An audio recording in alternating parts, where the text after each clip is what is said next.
Erin Lucy, and welcome back to my channel. I am doing my wrap up of everything I read both in February and March because I did not get to my February reads, so this is going to be interesting. It's been a little while since a lot of those. Very much feeling the April vibes, so got our pink. So we're gonna go ahead. This is not really in order. I'm gonna vaguely in order, but I read some series and stuff, and that was kind of throughout the months.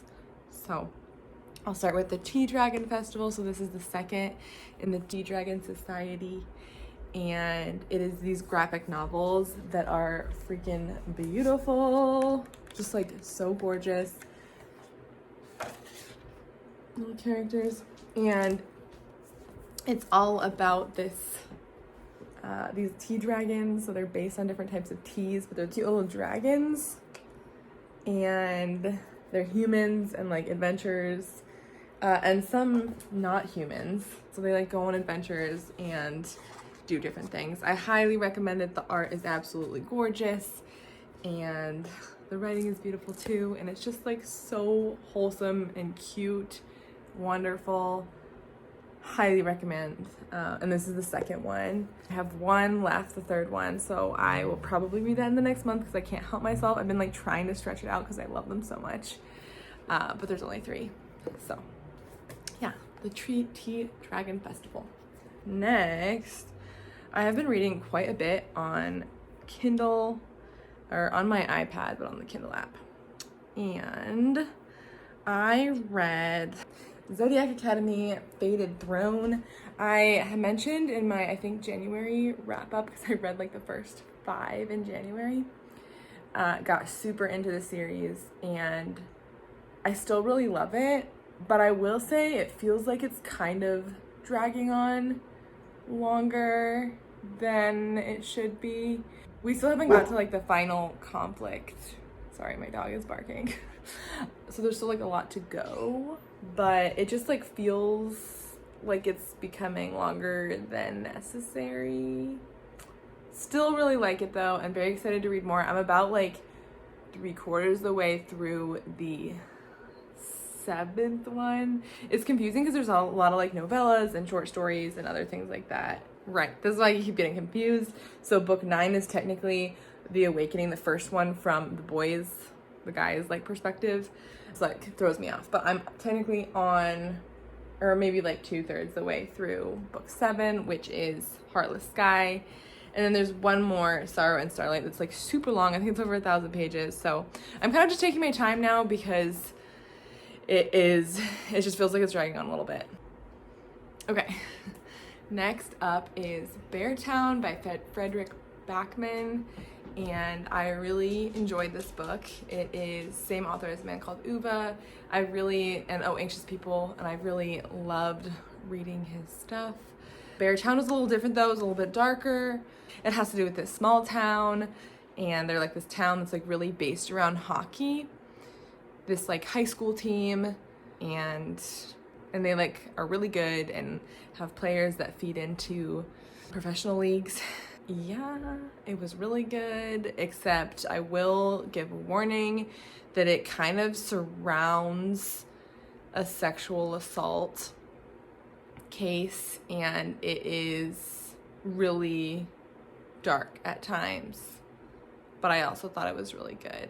He just like weaves together characters really well and has such interesting like takes on different characters. So Beartown. That was Beartown. I would like to read the rest of the series, but I haven't really got there yet. All right, so next up was my book club. We read for February, we read Can't Spell Treason Without T by Rebecca Thorne, and this is like a cozy fantasy romance book. It's very similar to Legends and Lattes, which I think I read in like December or January. I can't remember now.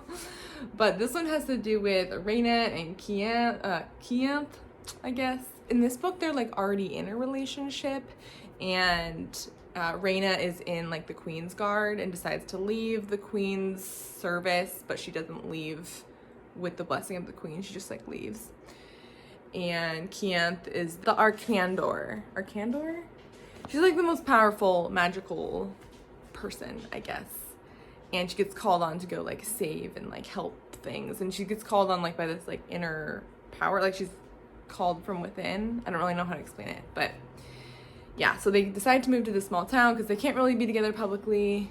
Raina runs away, so they're kinda, or at least Raina is kind of an outlaw, and they're kind of hiding from the Queen's Guard. So they go to this really tiny town on this like in-between land area, and they want to make this like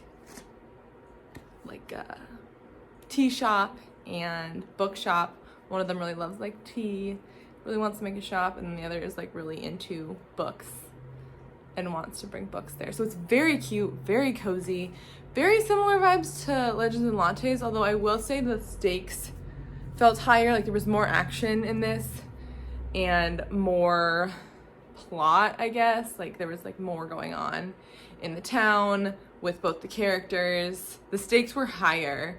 So although it's like a cozy fantasy, I feel like there still was like quite a bit of action because I had just, again, read Legends and Lattes, and so my like expectation was like pretty low on the action side, and this had like a lot more for sure. But it was very cute and very wholesome. So yes, also recommend this. You can't spell treason without T. Next is going to be my one nonfiction, I think, in this whole list, and that is The Defining Decade by Meg Jay, Why Your 20s Matter and How to Make the Most of Them Now. And I'm actually not sure where I heard of this book. I want to say I watched a video and someone recommended it like a long time ago, and I will say I felt pretty mixed about it. I am 27, so I started it like last, I don't know, like December or something like that, and it just kind of took me, I was taking my time getting through it, and I felt mixed. Maybe because like I'm in my later 20s, so I've like experienced a lot of it already. There was definitely quite a bit of wisdom. Essentially, she like goes through each part of your life, like work, family, stuff like that, like essentially like your values and how like your 20s matter and what you should be doing to like make the most of it, kind of, or like helping people in their 20s recognize that like it does, this period of our lives like matters. It kind of felt very though like just like, oh, you know, don't F around in your 20s, don't have fun. I don't know, I feel like the vibes were kind of funny. It is by this woman who is a psychologist and has done a lot of like therapy and talking to people in their 20s. So she does have experience, but I could tell it was written by someone who wasn't in their 20s, which is like, I feel like has its pros and cons, like great, and then it's like reflecting on that time so you can like make the most for future because she has that experience, but at the same time it felt a little removed voice wise from like knowing what it's currently like to be in your 20s. I feel like that's kind of hard to explain, but yeah, I also feel like even though this was revised, I think in like 2020, I feel like this generation, like now, and mindset now, there's a lot of other things that people are taking into consideration that maybe weren't as big of a factor before. Things like climate change and, I don't know, other issues, especially when it comes to like kids and stuff and the future and just like considering stuff like that. So there are some things maybe that to me were like left out of it. I do feel like I got some good things out of it, and it was just like a good reminder, but I'm not sure that I learned anything like really surprising or new. But if maybe I would say that if you're feeling kind of like lost in your 20s and not sure how to make the most of it or like what you should be doing, it might be a good read. So yes, The Defining Decade. I realize I'm like totally rambling. I need to go quicker. Okay, so next I'm going to talk about Ledge by Stacey McEwan, which my friend lent to me. And it was a really good, I think I read like late February, and it was very good, like winter vibes. We had such a snowy winter, and this was like perfect for that. It's fantasy romance, and it's the first that's gonna be in a series. I don't know how many, but I know the second one's I think coming out like maybe in the fall, I wanna say. It's been so long, I have to look up the characters' names because I don't remember. Dawson is her name, yes, okay. So this girl Dawson lives on this place, like in this place called the Ledge, and it's like really isolated. I will say I had this picture in my head of it being isolated from everything else, but the map to me like didn't really match up, so I was struggling to picture that. Anyway, they're on this place called the Ledge, which is like isolated from everything else. They kind of think they're the only humans from what I understand, and they live like under this like fear of the Galatians, and it's these like magical beings that live across this like chasm. So that's why they're called the Ledge, because they're like across this, like they can't get anywhere themselves. It's always really cold up there. It's really high in the mountains, so they live in like this kind of terrible conditions. And the Galatians, they prey on them essentially. So they come, like I think it's once a year, and they come and they like take people from the Ledge and take them back to the other side. And they also like feed them though, like the Galatians drop food and stuff like that and supplies, because they're just kind of isolated. There's not a lot up there, like things like trees, their little houses. There's not a lot of resources. It's really cold and snowy. Okay, so Dawson's the last left of her family on the Ledge. The rest have been taken or died, which is like all pretty common things on the Ledge. There's a lot of violence and like fighting and stuff like that. And she's taken. It's kind of like the first couple of chapters. She's taken and realizes that they don't really know very much about the Galatians or why they're on there or what is going on. And so she goes in this whole adventure. Adventure is maybe not a right word, because it's also, there's a lot of like dark, gruesome things. But yes, she actually ends up going on this adventure. I won't say any more because I don't want to spoil anything, but I thought it was really good. Several twists and turns, and I was very surprised by the ending. So I am excited to read the second one, and it was very perfect, like winter vibes. I'll just go right into some more fantasy romance. Okay, this is kind of out of order, but I have continued my Throne of Glass reading adventure, and I was gonna vlog this, and I think I had this whole vlog going, but I have not been loving Throne of Glass very much, and so I kind of have just given up on vlogging it. I've had a really hard time getting through them. I will say it picked up for me starting at Heir of Fire, got a little better, and then has continued to get better.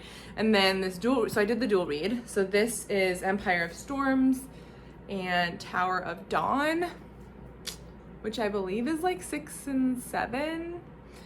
And I did the dual reads, so you can like look up online, and I'll link it down below, but there is a dual reads where you read like several chapters, because these two like take place in time simultaneously. And if you read this one and then this one like in order of publication, there are some like cliffhangers and stuff at the end of this one that I feel like it would have been hard for me to go back and read this. And also I actually really enjoyed reading it in this like dual situation, because we like already knew most of the characters, and we were continuing their journey from like the previous book. So to me it like made a lot of sense to do the dual read, but it is really long if you do it, because they're both, I don't know, 600-700 pages. Yeah, almost 700 pages. So it's a lot, but I had a really awesome time. Because this is so late in the series, I won't say too much about it, but I really liked it. And I think it's because there were like a lot of different characters that I liked. I really struggled with Selena. She just feels like a very immature YA main character, and I really struggled with that. And I feel like every time I think she's gonna like grow and redeem herself, she continues to say things that are like really like kind of arrogant and not considerate of other people's opinions at all, which I feel like is not a great quality in the person she's supposed to be. Trying not to spoil anything for anyone, especially in the beginning, but yeah. Okay, anyway, so I did the dual read. I've actually already started the 8th one, Kingdom of Ash, as well, so hopefully we'll get through that one this month. But had a really good time with this. Again, loved the characters. Manon, Nezrin, and Sartak, those are like my favorite characters. I know they're kind of like out there. Irene or Urine, Yeah, so a lot of great characters that I really liked and finally enjoyed some Throne of Glass books. So yeah, that was the next thing. I did a lot of reading fantasy romance. March, our book club, the book club pick was, it was this new series that started coming out called The Monsters Ball. This was fantasy romance with monsters. I'd never, well, I guess I read Ice Planet Barbarians, but other than that, I had not read anything like this. My friend chose it, and it was honestly super fun. I was kind of surprised me. The first in the series is How to Marry a Marble Marquis. And the thing that I thought was kind of fun about this series is each book is written by a different author, and I think they're releasing like 2 a month until they're all out, and there's supposed to be maybe like 11 of them. So the first 2 came out in March, and I read those 2. The other one is, the other is The Monstrous Duke and I, and these are both really cute, really fluffy to me, and like easy to read. I needed a lot of that in the past couple of months, so that was really good. I will just give like a brief synopsis. So this is about human and a gargoyle, actually. And all these books take place around this like Monsters Ball. So essentially, I'm not sure how long ago, but at some point there was the Queen's Curse, they call it. This like monster plague where some humans got infected. It's very unclear exactly what happened, but some humans got infected and became monsters. But I think they were already monsters, and so the world kind of started intermingling. And now like monsters are generally accepted in society, like all types of monsters. And there's this ball called the Monsters Ball where humans can go find monster spouses, kind of. And it's usually surrounding by like their season in society not going well in the human. There's a lot of like parts world-wise that I was not entirely sure about. But essentially it's this romance between this girl and this gargoyle. And the premise for this one is that he's actually kind of like teaching her to be, like helping her get ready for the monster ball because of like her father's wishes. And, you know, things go from there. So I don't really need to say too much more about plot for this one. I feel like, yeah, pretty straightforward, really quick, fun read though. And I actually thought the writing in this one was really good. So I just didn't expect it. But I will say also the thing about this series is that I think I kind of like that it was written by different authors each book, because in Ice Planet Barbarians, it gets really formulaic, like what happens to each character. And I'm guessing that's in part just due to the writing. Not that necessarily that's like a bad thing, but I feel like having a different writer for each made it feel a little bit more fresh, even though like the plot and storyline is like relatively similar. The second one, God, I feel like I don't even remember at this point. There's the cover. It's about this like blue flamed monster dude, and this is one who turned this way, whereas like the gargoyle I think had like come from a line of gargoyles, and this was one who like turned in the monster plague. Still not entirely clear about that, but I did read the next 2 that came out in April or March. I just read them this past week, and I had definitely different feelings about those, but I won't talk about that yet. So that was The Monsters Ball, I think is what they're calling the series. So yeah, really fun. Okay, that was everything that I read in February and March. It was not a lot, well, it was fun, but definitely not the most like exciting reading. I did start a lot of other things and that have carried over into April, so I'll talk about those hopefully at the end of this month. But yeah, I'm hoping to get a little bit more reading in the next few months. I hope you enjoyed and are having a great day. Bye.